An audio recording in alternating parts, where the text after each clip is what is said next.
Laamshoo meeshaan dhiiraa sababa meeshaan dhiiraa laamsha'uuf maali?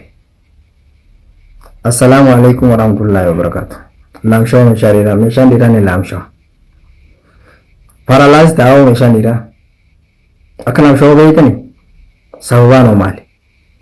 Harkaan firraa baasuun akka masturbation wanni jedhan kuni hedduu meeshaa dhiiraa irra rakkoo fide. Isin irraa rakkoo fidani yoo hedduu fidde deebi'aa oolte wallahi meeshaan dhiiraa ni laamsheessa. Akka meeshaan dhiiraan kaane godha. Amata 5, amata 6, amata 7, amata 8 namni akkam harkaan firraadha. Meeshaan dhiiraa ni laamsha'a hin ka'u.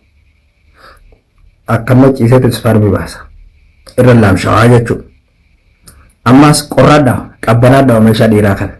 Hilaafisa kunis akka kaane godha. Ammas bakka takkatti namni harkaan firraa baasu kun deebii ammaas qorri dhawa. Cal godha dirana laamsheessa jechuudha. Ajaa'ibaan sitti ta'u. Kana irratti deemteeti kiniina beekaa fudhatta. Dhabamsiisee ofa. Beekaa garaa kana namni yeroo hundatti deddeebi'aa oolu kunis si dhabamsiisa.